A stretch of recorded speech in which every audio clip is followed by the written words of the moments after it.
Bueno, bienvenidos. Yo soy Verónica Scalegrandi. Mi formación de base, bueno, mi primera formación fue ser fotógrafa, así que estoy apasionada con todo lo... Pero bueno, yo me quedé en la cámara analógica y el revelado en blanco y negro. Pero saliendo de ahí, mi formación de base es ingeniera agrónoma, egresada de la Facultad de Ciencias Agrarias de Córdoba, de la capital.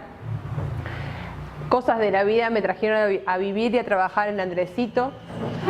Ahí bueno, yo trabajé en Córdoba como extensionista en áreas protegidas de la provincia en la alta montaña. Y luego vine acá al calor abrasador de Misiones. A lo mejor corría por tanto frío, pero no. Hice toda esta parte de la profesión como extensionista de campo. Con pequeños y medianos productores, trabajé en Andresito, trabajé para la Fundación Vida Silvestre, para la cooperación italiana, para la cooperación española. Y ahora en este momento trabajo en el área técnica del Instituto Nacional de la Yerba Mate.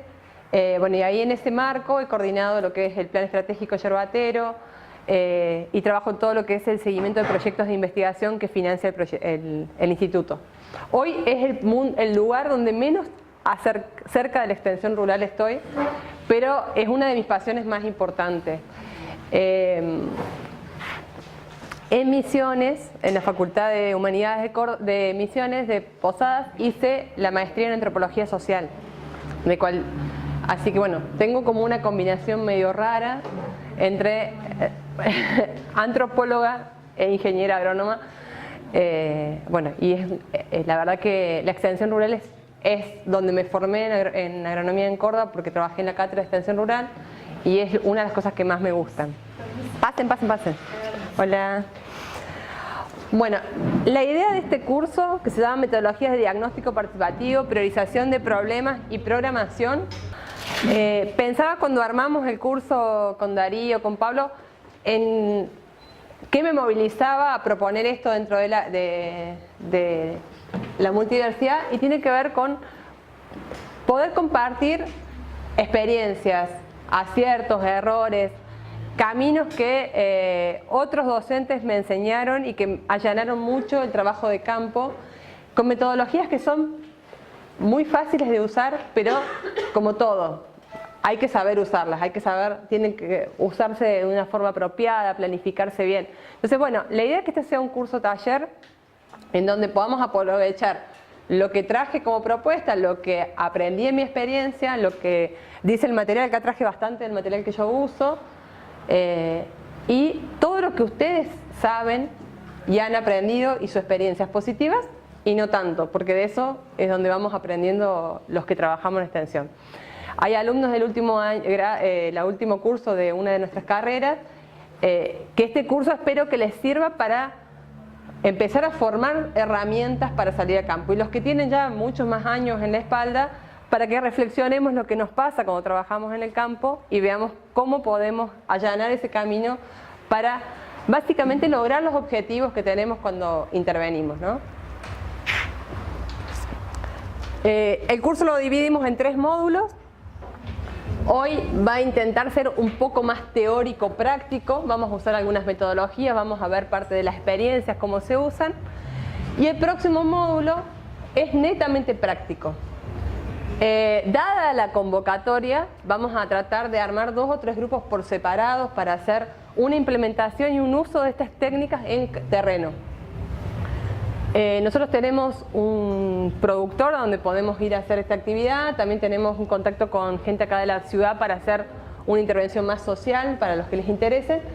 Y si de este grupo hay gente que ya está trabajando en terreno, con alguna experiencia que esté medianamente cerca y quiera hacer la práctica con una parte de este grupo en ese lugar, nos vamos a organizar para hacerlo. Es mucho mejor si nos podemos dividir en 2 o 3 grupos. En vez de que sea solo el miércoles, podemos organizar, no sé, el sábado, el miércoles y otro día, de acuerdo a la demanda. Después en el break vemos cómo nos organizamos para la próxima semana. En principio la próxima semana, el miércoles, nos juntamos a las 3 de la tarde acá para salir a la experiencia productiva del productor, donde nosotros se hicieron prácticas de la... Pero si hay otra propuesta, podemos también organizarnos con otro grupo, y sería mejor porque somos muchos para llegar y implementar todas las técnicas en un solo lugar, pero bueno, vamos a hacer lo mejor que se pueda. La idea es que podamos aprovechar. Y en el módulo 3 vamos a tomar todo ese material que recojamos del diagnóstico usando estas técnicas. Vamos a aprender, algunos lo sabrán, otros no, una metodología de priorización de problemas que a mí personalmente me sirvió muchísimo en mi carrera, la he usado un montón de veces y tiene un efecto muy bueno en el que la recibe porque dice, ah, mira, todos pudimos participar y nos pusimos de acuerdo sin discusión. Eso es fantástico cuando queremos priorizar problemas. Entonces vamos a usar una metodología, ya ahí no va a ser un trabajo verdadero, sino va a ser una simulación entre nosotros, los valores los vamos a poner nosotros, pero vamos a aprender a usar la metodología. Y una forma sencilla y ejemplos sencillos de cómo hacer una programación con la comunidad o con el grupo de personas que estoy trabajando. ¿Qué cosas tienen que salir como acuerdo cuando yo hice un diagnóstico, prioricé problemas y quiero determinados acuerdos y compromisos, ¿no? Tengo este problema, ¿cómo lo resuelvo? ¿Quién lo resuelve? ¿En qué plazo? ¿Con qué recursos? Vamos a armar todo lo que es la grilla de programación. Siempre pensando en cosas hiper prácticas. Van a quedar 1000 cosas afuera. Pero bueno, la idea es que de acá nos queden insumos para pensar en otro encuentro diferente con otras técnicas. Ahora yo recibí todas las fichas, salvo las últimas 4 o 5 que llegaron a último momento hoy, pero lo mismo, quiero juntar el nombre y la profesión con la cara de las personas que están acá y además para que todos nos conozcamos un poquito rápido, tic, tic, tic, tic, tic, me gustaría saber quiénes son, qué los movilizó a venir a este curso. Yo ya dije que me movilizó a darlo, ¿no? Es la idea, la necesidad de compartir lo que uno ha ido aprendiendo en un ámbito que le parece que puede sumar algo para otros, ¿no? Vamos a usar una técnica, ahí los chicos estaban, sí, que es la de tarjetas, ¿sí? Esta técnica de tarjetas se usa para hacer diagnósticos rápidos. ¿Yo qué quiero saber de ustedes ahora? Antes de que yo empiece a hablar qué es la extensión rural o qué es una metodología participativa, quiero saber qué entienden ustedes por extensión. ¿Por qué es importante que yo les pregunte esto? Porque nadie aprende algo nuevo si no es en base a lo que ya tiene. Si hay un concepto de la extensión muy parecido al que yo voy a manejar ahora, que no es el único concepto, es posible que los que compartan ese concepto, si yo no hago nada, van a entender mejor lo que yo quiero hablar. Pero si hay alguien que tiene un concepto muy diferente, es posible que le cueste entender esto. Yo doy un solo ejemplo para entender lo importante, y esto cuando ustedes van a hablar con un productor, es re importante. ¿Qué sabe el productor de lo que yo le estoy hablando? A mí me pasó a hablar en un taller de capacitación sobre cuidado de vertientes horas, a mí y a todo un equipo. En un momento nos dimos cuenta que algo no estaba funcionando y le pedimos a un productor que dibuje en un papel cómo infiltraba el agua, cómo llegaba el agua al ojo de agua que se le había secado en su chacra, cómo él pensaba que se recargaba ese ojo de agua. Nosotros hablamos ahora sobre la importancia de tener árboles alrededor de los ojos de agua, de tener las laderas cubiertas, y el productor dibujó que la forma de recarga del ojo de agua era por el agua que caía y que escurría. No tenía en ningún lugar el concepto de que el agua infiltraba. ¿Para qué el productor iba a hacer un esfuerzo enorme en plantar árboles, en cubrir la ladera, si para él lo más importante es que el agua escurriera y llegara al ojo de agua? ¿Se entiende? Entonces, esto es como el primer aprendizaje en extensión, ¿no? Cuando yo voy a hablar con alguien, necesito saber qué sabe el otro de lo que para mí es un concepto que está re claro. Nunca nada debe estar claro, ¿sí? Entonces yo ahora quiero que rápidamente ustedes pongan una pequeña idea, una frase, una sola idea. Usen la idea que más les cierre de qué es para ustedes la extensión. En fibrón, porque tienen que entenderlas todos. Esta técnica funciona solo si yo escribo con letras grandes, que se vean, y una sola idea. Si necesitan 2 ideas, les doy 2 papeles, pero nunca 2 ideas en el mismo papel, porque luego lo voy a usar para ordenar las ideas similares de un lado y las ideas similares del otro. Si tengo un papel con 2 ideas, voy a tener que romper el papel, ¿sí? Entonces, tienen 5 minutos para pensar qué es para ustedes la extensión y ponerla en una o 2 frases que tengan la misma idea. Bueno, ¿qué es la extensión desde la perspectiva que hoy la vamos a ver en este curso? Tiene un poquito de componentes de todo lo que hemos dicho, pero la extensión, entendida desde una postura un poquito crítica a la tradicional, es decir, tengo un técnico que sabe y va a llevar el conocimiento y el otro que no sabe tiene que adoptarlo, a la cual yo no solo que no adhiero, sino no creo que existan técnicos así en el campo. O sea, directamente creo que es como un formalismo, es decir, hay técnicos que están parados allá y creen que saben todo y creen que el productor sabe nada, y hay otros técnicos que, ay no, yo no sé nada y todo lo sabe el productor. Bueno, esos son 2 estereotipos. Para mí no existe ninguno de esos técnicos en el campo en la realidad. Hay modos, hay formas, pero lo que sí, en la perspectiva que yo me formé, la extensión es un modelo de educación no formal, en donde tenemos diferentes actores, técnicos que están más o menos formados y productores, agentes sociales, referentes locales, que son a los que se interviene, a los que vamos a proponer un cambio. Esto es para mí realmente importante. Siempre que hablamos de extensión, la extensión está ligada a la intervención. Un agente, un ingeniero agrónomo, un trabajador social que llega a una comunidad, hace un diagnóstico, hace una planificación, siempre tiene un objetivo. Y ese objetivo tiene que ver generalmente con el cambio. ¿Cómo llegamos? Acá, bueno, hay gente que trabaja en la Secretaría de Agricultura Familiar, hay gente que trabaja y trabajó para el INTA. Todos tienen muchos vienen desde una institución que tiene objetivos, con los que podemos o no compartir más, pero somos agentes de esa institución que llegan al territorio a proponer algún cambio. Este cambio que estamos proponiendo tiene que ver con modificar la realidad. Modificar la realidad puede ser modificar el sistema de producción, modificar el modo de hacer un cultivo, el modo de comercializarlo, el modo de tener prácticas sociales en el barrio, el modo en el que no sé, desde pensando más, yo no tengo mucha experiencia en cuestiones urbanas, pero el modo en el que se hace la higiene en determinados barrios, cómo se mantiene, por qué la gente tiene que dejar de tirar determinadas cosas en un lugar porque es peligroso para el resto. Bueno, todos estos cambios de prácticas son objetivos de la intervención. ¿Se entiende hasta ahí? Entonces, ¿por qué decimos que es un proceso de educación no formal? Porque hay alguien que hace una práctica o que tiene un conocimiento y nosotros necesitamos que ese conocimiento, esa práctica, sea modificado, sea aprendido por el otro a fin de que lo cambie. El otro día Eduardo dio un ejemplo que lo voy a usar porque es muy fácil y muy fácil de entender. Lo llama un productor y le dice que había un gusano que le estaba comiendo todo el cultivo en un invernadero. Entonces Eduardo le dice, no, pero esa es la mariposa que entra porque vos dejás el invernadero abierto de noche.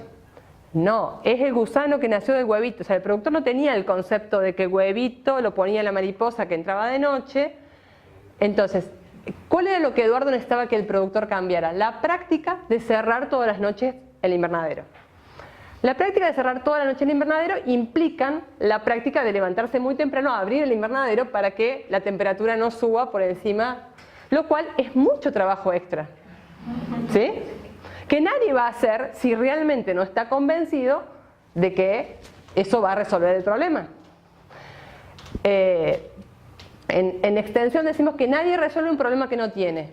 Ese productor no tenía ese problema porque él desconocía que la mariposa entraba de noche.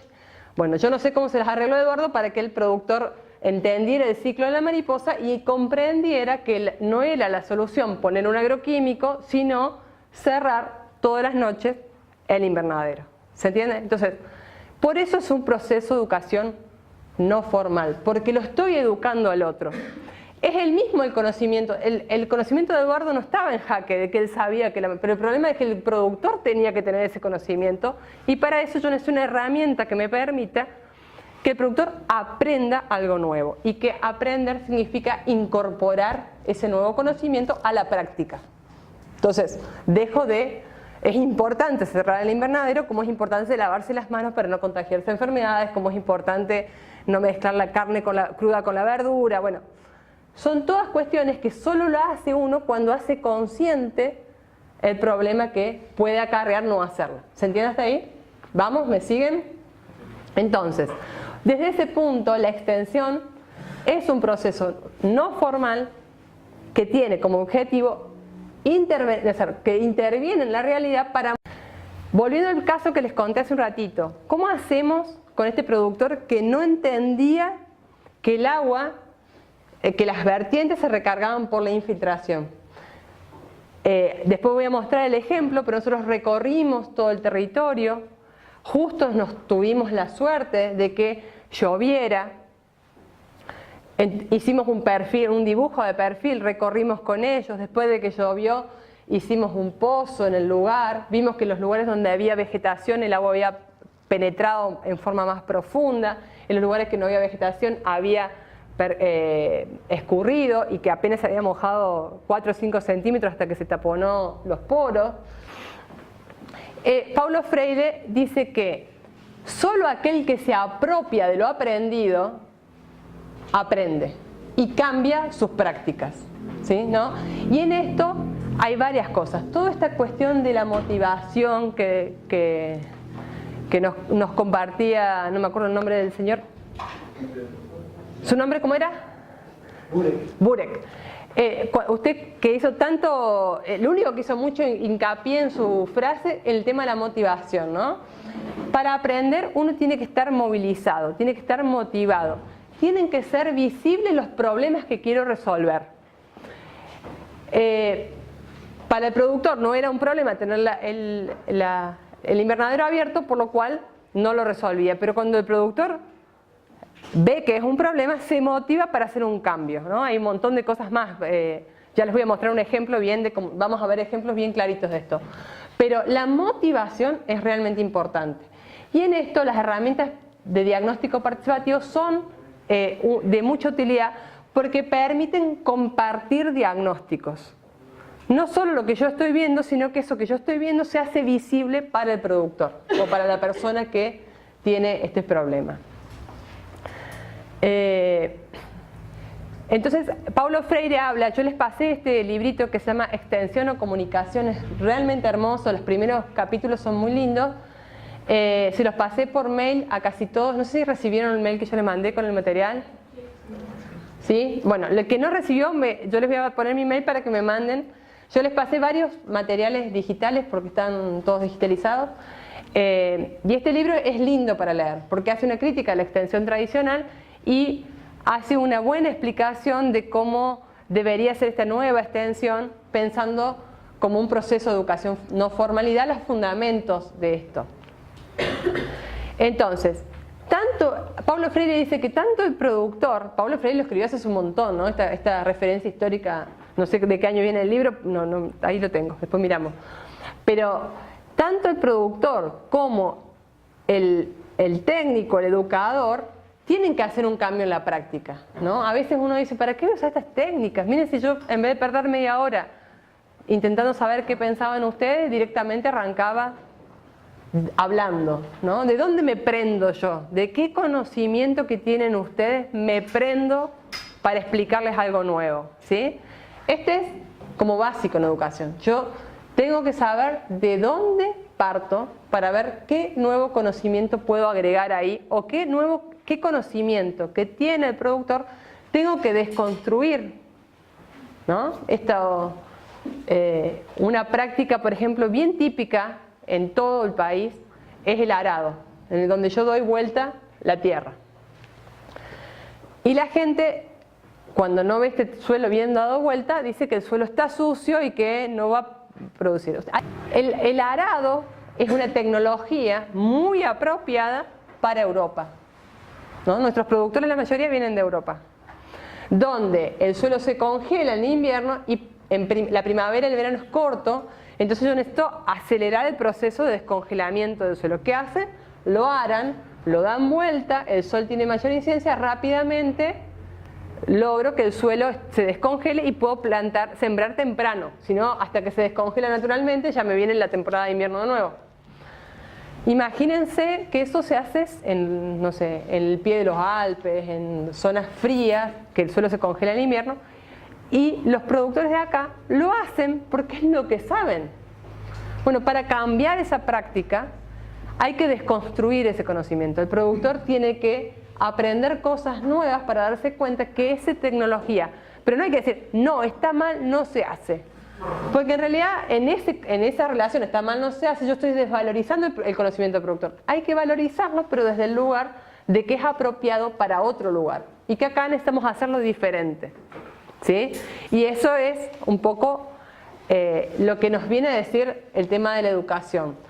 No es que el productor sabe todo y yo no le puedo cambiar. Son las prácticas de él, son los conocimientos de él. Y los míos los que tienen que ponerse en juego y los que tenemos que poner a discutir. Si no, entramos como en la otra. A veces los ingenieros nos sentimos muy mal, yo se lo digo porque me ha pasado, que nos critican porque queremos cambiarle las cosas a los productores. Entonces, siempre queremos, ¿quién dijo para imponer? Es que ni el conocimiento que tiene el otro puede no ser el correcto para lo que hay que hacer. Entonces tenemos que poder trabajarlo respetuosamente para cambiarlo, ¿no?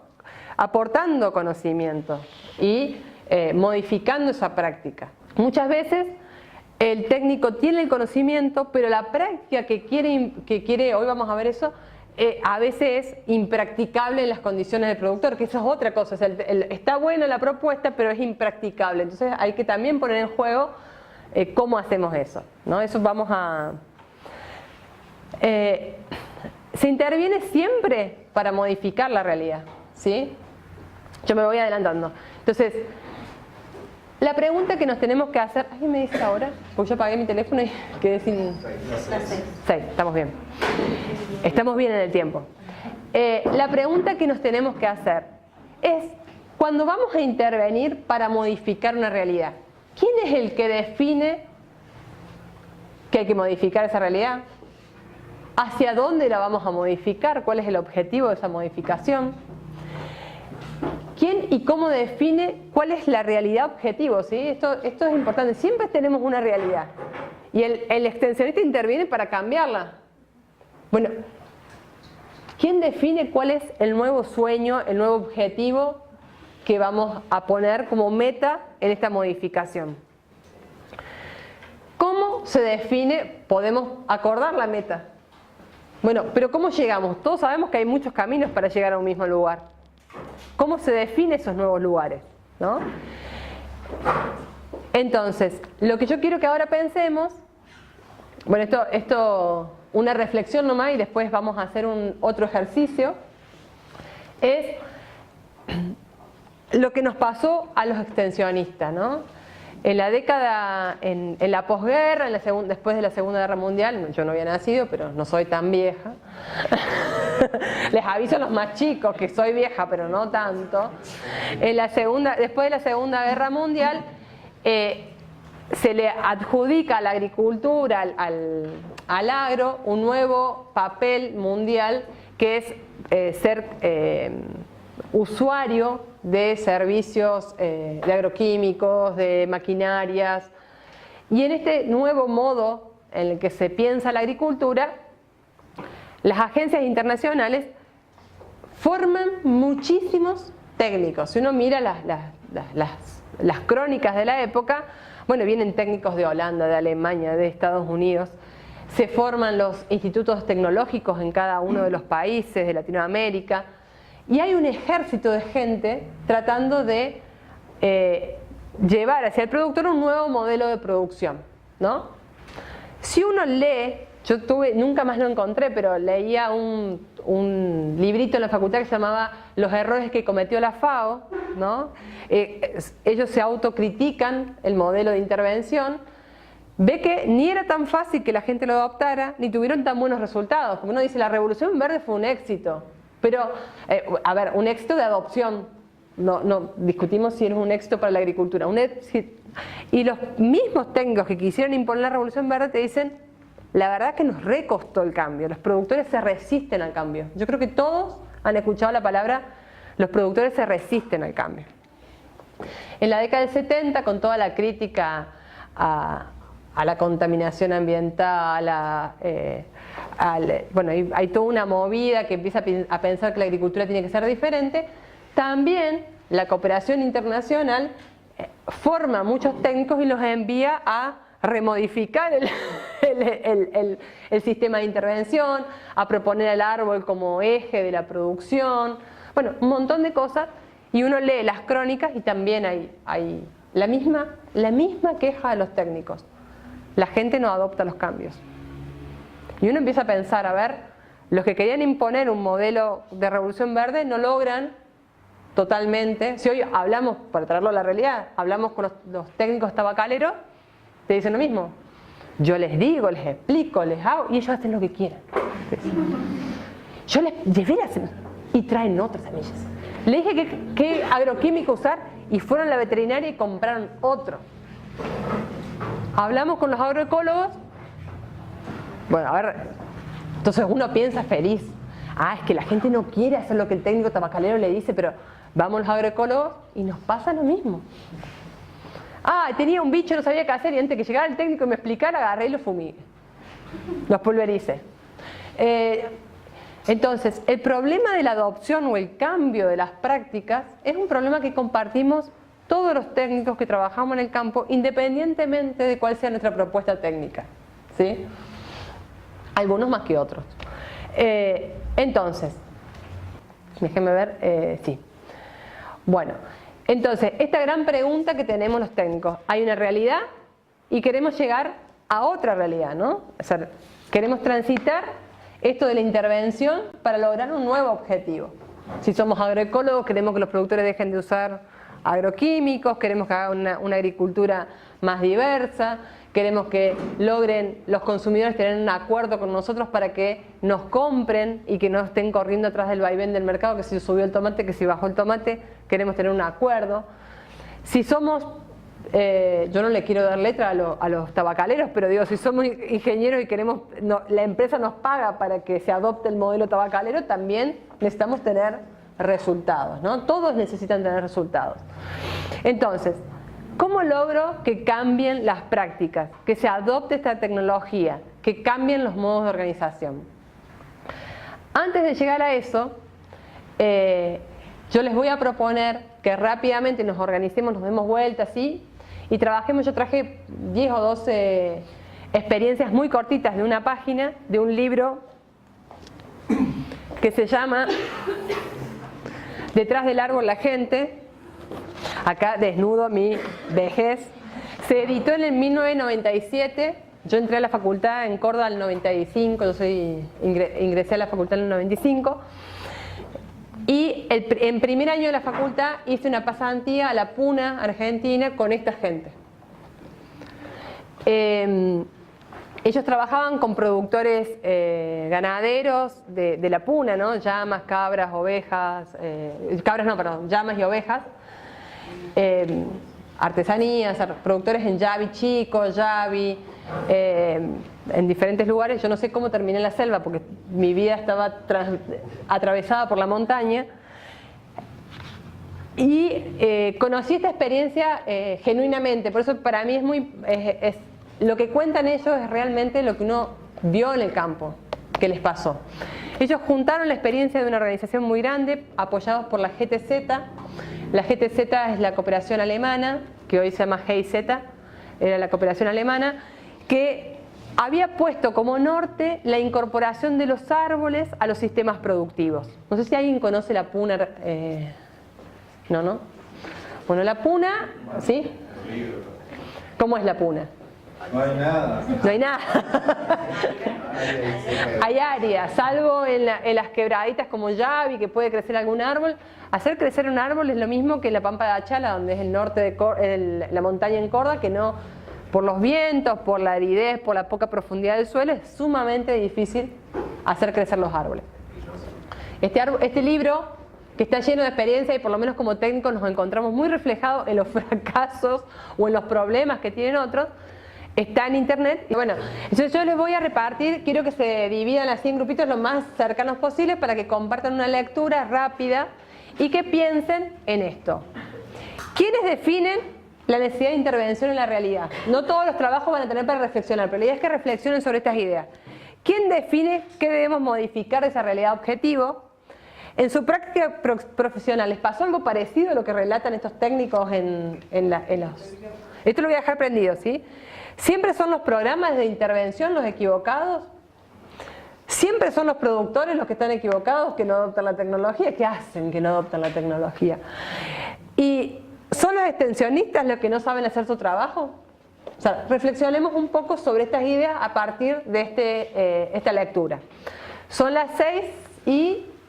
Ahora voy a prender el 6:15, media horita para que lean y saquen unas punteaditos. A las 7, vamos hasta las 7, vamos a compartir lo que sacamos de acá y nos queda una horita para trabajar el otro tema, ¿sí? Se trató de una experiencia que los ingenieros intentaron llevar a un campo de modificar la situación de unos productores de ovinos, ¿no? De ovejas.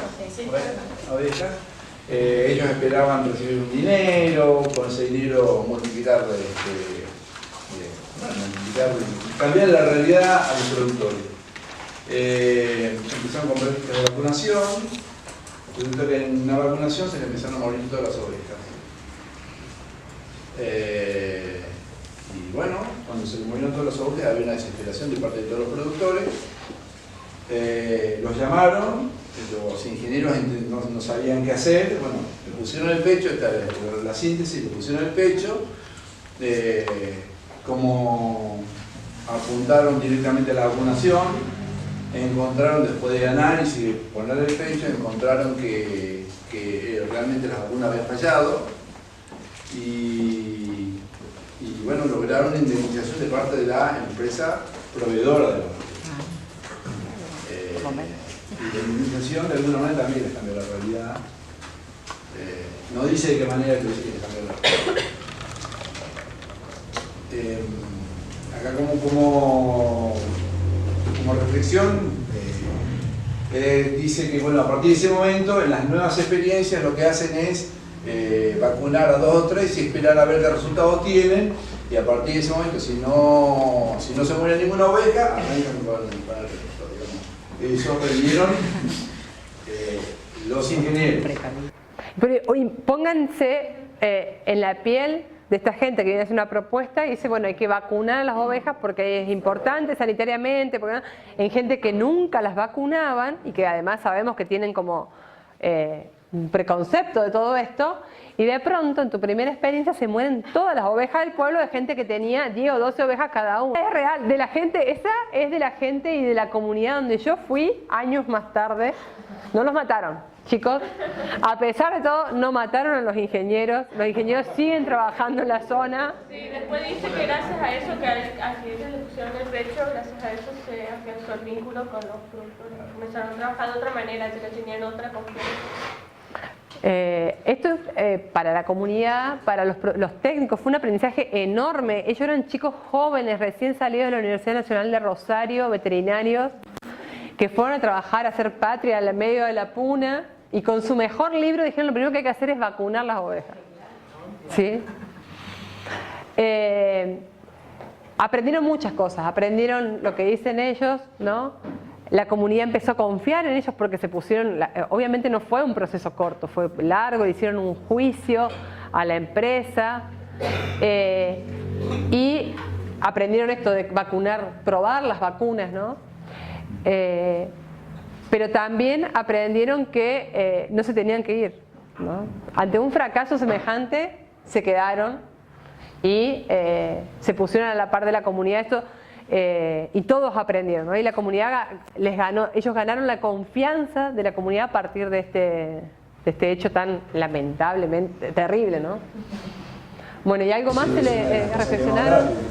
Uno en la recorrida con los profesionales siempre ve que muchas veces el profesional pone sus objetivos profesionales y personales por encima de los objetivos del productor.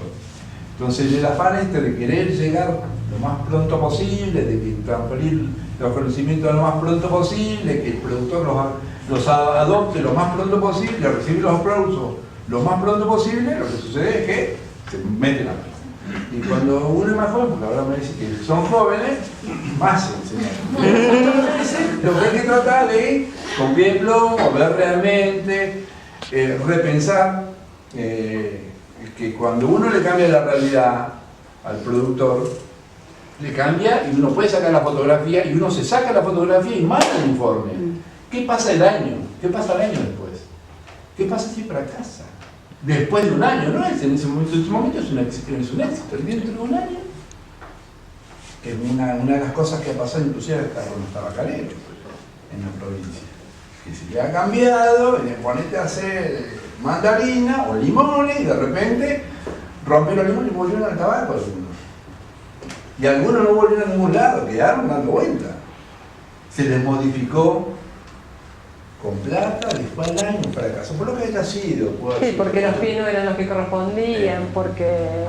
Entonces muchas veces lo que hay que hacer en la intervención, mi experiencia dice, hay que tener una mirada mucho más allá de la realidad que uno cambia, trasladarla, llevarla lo más lejos posible para decir cuáles son los riesgos que se asumen después, que asume el productor, porque uno ya cambió la realidad.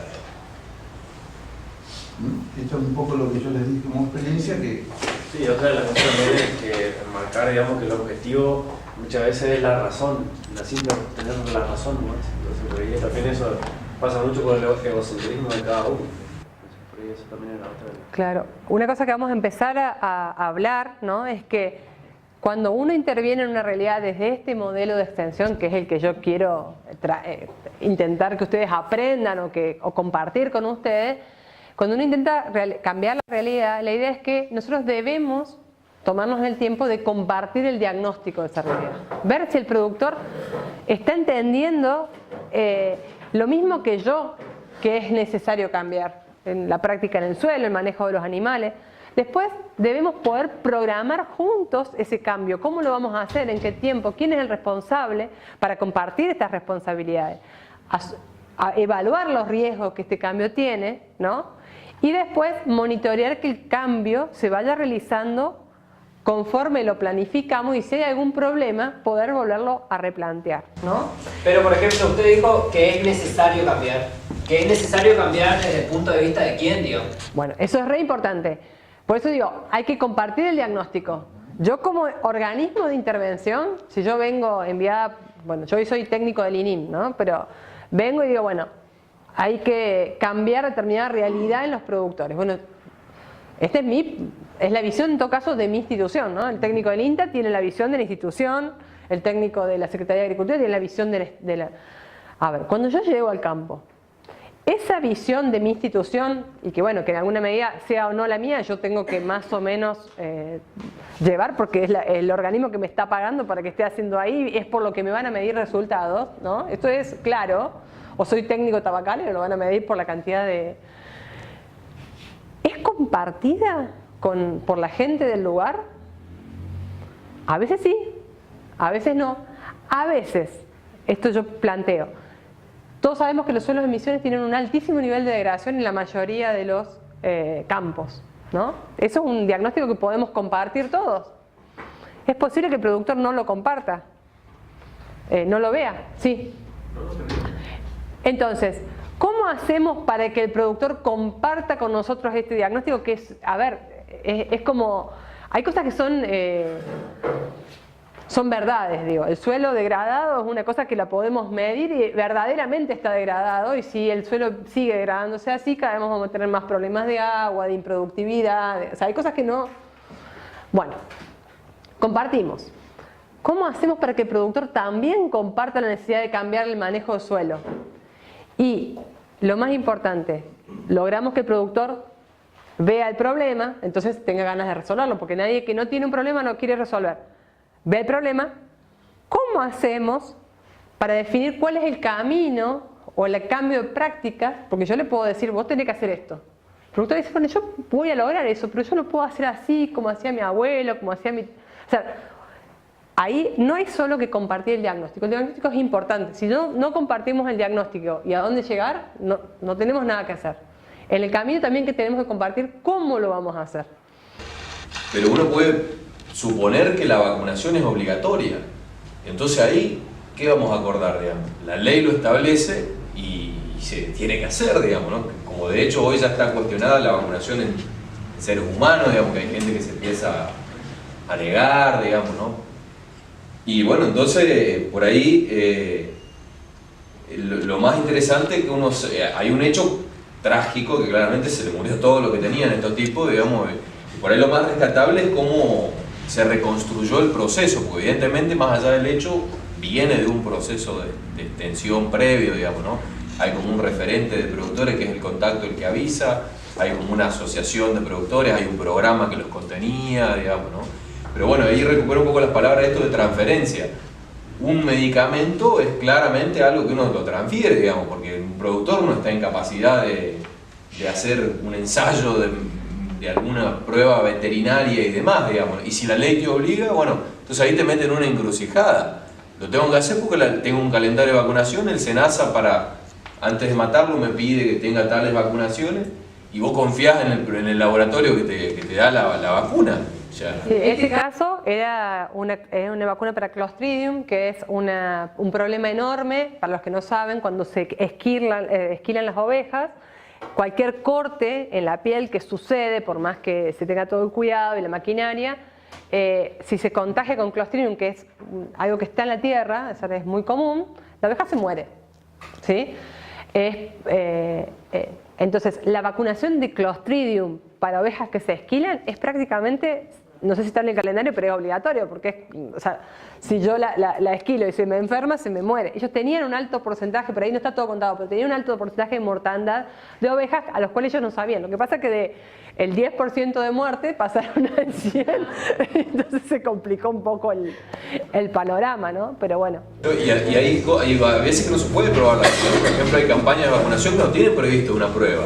Y ahí te arriesgás a que la primera salga bien, digamos, porque si no sale bien como en este caso, es una tragedia. Acá el bicho estaba vivo, el Clostridium estaba vivo, se pusieron, se inyectaron el Clostridium vivo, ¿no? Claro. Hay que tener un cuidado. Muchas veces, como hay un productor que nos da bolilla a los técnicos, y es el agente replicador, termina siendo el productor que mostramos a la agencia que nos financia, a los vecinos, termina siendo como el nene mimado y que encima terminamos bajando más recursos porque es el que nos termina dando bolilla. Y a veces, no digo así en términos comunes, pero tenemos que tener cuidado de que el agente debe terminar siendo multiplicador y no el que reciba.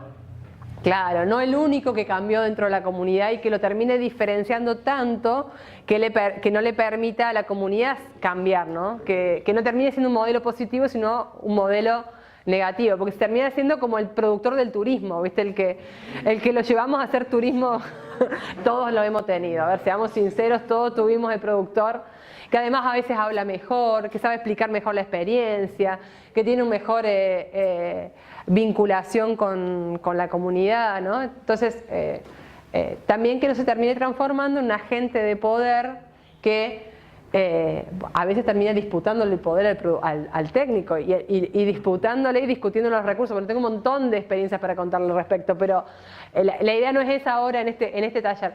También en este área, pero me gusta, se trabaja en la extensión se trabaja también en diferentes modelos de investigación. Tradicionalmente la investigación se hacía solo en los campos experimentales de las agencias de investigación. Después se empezó a trabajar en campos de productores, pero es el técnico el que va, hace el ensayo y el productor mira. Y hay un nuevo modelo viejo ya no, pero otro modelo que quiere mezclar un poco esto y que habla de la investigación participativa.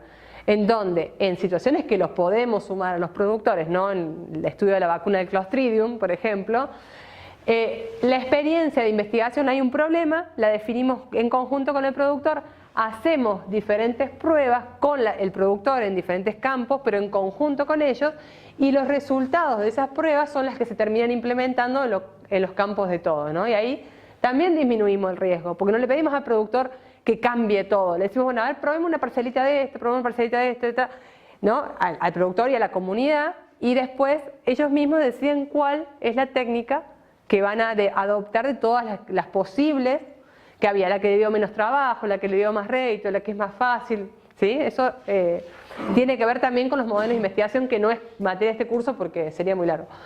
Suele ser un error muy típico. Yo trabajé en las sierras de Córdoba, en un momento como extensionista, después como evaluadora de los proyectos que bajó el Jeff. Y claro, los productores eran siempre lo mismo y había mucha plata. Entonces todas las organizaciones habían venido y siempre agarraban a los productores que estaban más cerca del camino. Entonces uno le ofrecía a un no sé qué, no sé, y ponían cuántas horas el productor iba a dedicar a ese proyecto. Yo agarré una planilla de Excel y sumé las horas y había productores que para trabajar en los proyectos de intervención que había aceptado, iba a tener que duplicar las horas del día en una zona fría donde las horas del día no sobran, digo. O sea, entonces, muchas veces nosotros creemos que, y aparte ante la posibilidad de obtener algo, pero no estoy pensando mal del productor, pero bueno, de pronto un productor de muy bajos recursos, le ofrecen mejorar su corral, le ofrecen esto, lo otro, y le va a decir que sí a todo, porque después la va a ir pateando y al final uno va y a lo mejor cumplieron los objetivos, pero no los 6 meses, el año que la organización planteó, sino en 10 años, ¿no?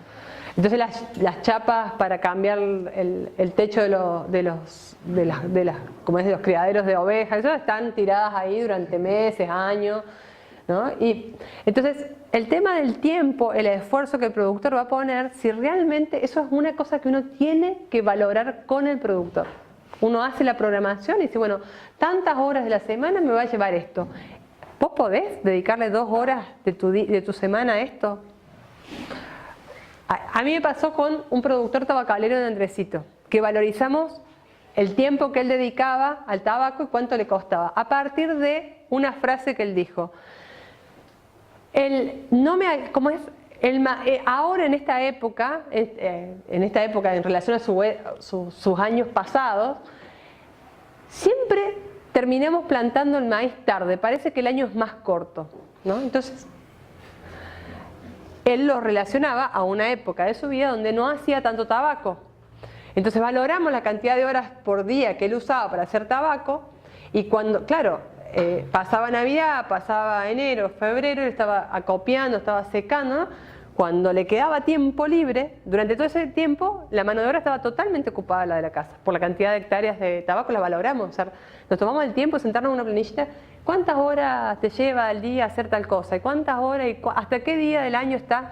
Una vez me contaron que estaban, yo no sé si es verdad o mentira, no importa, anecdóticamente, estaban cosechando y estaban, no sé qué, haciendo, clasificando tabaco en el galpón y vieron las luces artificiales, los fuegos que había sido Navidad. O sea, perdieron la noción de que ese día era 24 de diciembre a la noche. O sea, se les iban atrasando las actividades culturales, entonces nunca llegaban a plantar el maíz temprano, sino siempre tarde. Eso en la zona de ellos era medio frío, entonces muchas veces perdían la cosecha de maíz. Entonces habían tenido que bajar la cantidad de gallinas, de animales, de cerdos, porque no, entonces iban reduciendo, a medida que avanzaban con la cantidad de hectáreas de tabaco, iban reduciendo las otras actividades. Y ellos no podían comprender por qué, si antes ellos hacían todo eso y ahora no les alcanzaba el tiempo. Bueno, ahí está la función del técnico para poder visualizar eso con ellos. Y uno tiene que encontrar la estrategia para que ellos visualicen, ¿no? Y midan, a ver, bueno, ¿y cómo hacemos? Un papel, una planilla, nos sentamos, tomamos un mate, lo vemos, ¿sí? Pero la función nuestra es poder sacar a la luz cuál es el problema ahí.